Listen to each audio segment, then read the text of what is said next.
at the Nets practice on Tuesday. Guys, how does he look? He is running. Okay, KD. Look at that. But he's been, you know, I was there in November. He was doing all sorts of stuff on the phone. I love it. He's been there every single day, watching practice and working out with the team while he's there. I love it. I know he's. But he still shouldn't come back. He should not come back. And they have said, they have already said at the beginning of the season, they said he will not come back this season, getting ready for next year. All right, speaking of Durant, he looks good. Our League Pass game of the night is Warriors at Nets. This is the first time D'Angelo Russell returns to face his former team in Brooklyn since being sent to the Warriors in that sign and trade for KD last summer. Also the first time KD will officially see his former team. Here is what Steve Kerr had to say about Durant. We haven't talked during the season, but I saw him this summer. We had a really good conversation, and the main thing is, you know, I want him to be healthy and get back to playing. He loves playing so much. I miss watching his post-practice workouts. You know, he's a mesmerizing post-practice player, and I mean that sincerely. Very classy of Steve, who, of course, has been very classy about KD since he left. Gentleman. And Kevin, very classy about the Warriors as well. I want to move on to the great slate of games tonight. So we talked a little bit about the Nets game. The Heat in town to play the Clippers across the street here, a game that will be aired on ESPN. Jimmy Butler coming off that season-high 38 against Philly on Monday. Remember, he said, I feel like Luka Doncic. Right. Kawhi and Paul George also getting into sync. They fueled a 15-point rally over the Spurs on that same night. Jackie, Doc Rivers says this is it. He's got to get them playing well together now. Do you think combined they're going to be a little bit too much for the Heat tonight?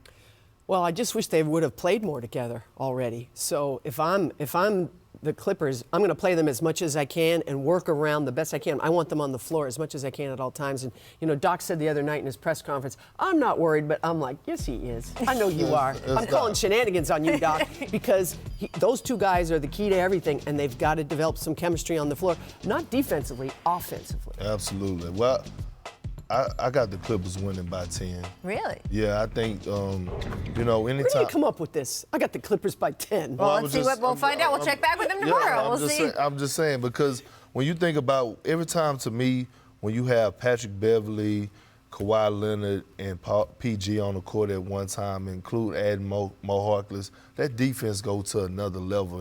And they play well at home. They do. The Clippers, when they're healthy, they play extremely well at home. And the way Kawhi's been, we haven't talked about him, but Kawhi's been in that MVP conversation. Oh, sure. He's been tearing the league up. And he looks forward to those type of Jimmy Butler matchups. Probably not played enough to be quite high on the MVP conversation, but he can make a run there. I just want to get to our item at the buzzer because I mentioned it earlier in the show. Jackie, you weren't here, though, and I want to get your take on this. Al Horford telling reporters today, quote, there's some stuff going on in our locker room, but we'll keep that internal. Joel Embiid also saying the team needs to learn to sacrifice, is the word he used, for one another, and that he hasn't been himself because he has been, quote, trying to fit in.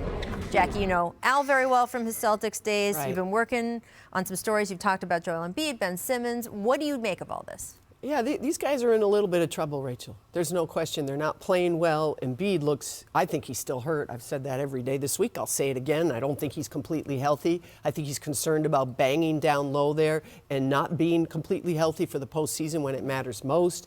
He saw what happened when he was out, and Ben Simmons spread the floor and dominated that team. So now there's this whole narrative throughout the league. Maybe this is Ben Simmons' team, not Joel's team. That's not something you want Joel Embiid wants to hear.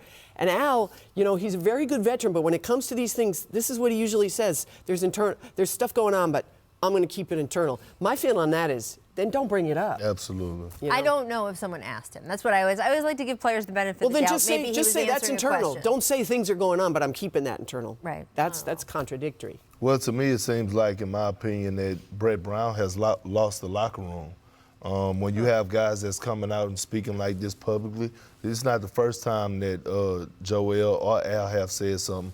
Last year, Jimmy Butler criticized Brett Brown also. So in my opinion, I think it's about time, as we called it in the NBA, a come to Jesus meeting. We will see if they have one of those. Before we go, we have to show some love to Zaza Pachulia, apparently watching the show. We had our distant replay earlier, and this is what he tweeted. Rachel Nichols, Kendrick Perkins, why'd you have to show that dunk? My bad, I was having Zaza. such a great day. My bad, Zaza. I didn't know. Look, they showed my dunk.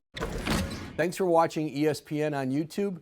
For highlights and analysis, check out the ESPN app. And for live streaming and premium content, check out ESPN Plus.